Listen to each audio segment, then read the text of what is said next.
ایک خوبصورت اور پرسکون گاؤں جہاں سردیوں کی شام میں سورج کی کرنیں برف سے ڈھکی چھتوں پر چمک رہی ہیں۔ اسی گاؤں میں ایک چھوٹا سا ہوٹل ہے۔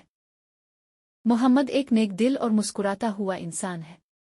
سفید داڑھی صاف کارتا اور دل میں مہمان نوازی کی خوشبو۔ اس کے ہوٹل میں ہمیشہ رش لگا رہتا ہے۔ لوگ ہنستے ہیں، کھانا کھاتے ہیں اور ایک دوسرے کے ساتھ خوشی بانٹتے ہیں۔ ایک دن ایک غریب تھکا ہارا آدمی ہوٹل میں آتا ہے۔ چپ چاپ ایک کونے میں بیٹھ جاتا ہے۔ جب کوئی آدھا کھانا چھوڑ دیتا ہے تو وہ خاموشی سے وہی کھا لیتا ہے۔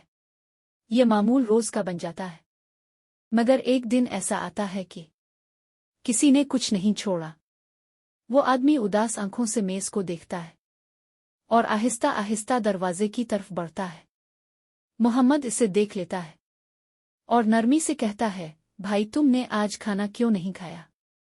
وہ آہستہ سے کہتا ہے، میں روز آتا ہوں، بچا ہوا کھانا کھا لیتا ہوں، مگر آج کسی نے کچھ نہیں چھوڑا۔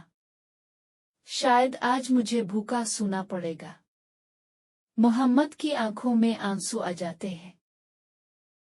وہ اس کا ہاتھ پکڑتا ہے اور پیار سے کہتا ہے، رزق دینے والی ذات اللہ کی ہے، انسان تو صرف ذریعہ ہے۔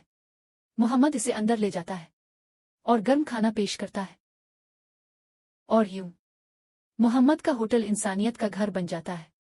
کھانا کھا کر وہ آدمی محمد کو دل سے بہت ساری دعائیں دیتا ہے۔ اس کے چہرے پر شکر اور خوشی کی جھلک نظر آتی ہے۔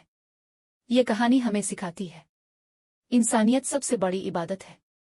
اگر آپ کو ہماری یہ ویڈیو پسند آئی ہو تو ہمارے چینل کو سبسکرائب کیجیے، لائک اور شیئر کرنا مت بھولیے۔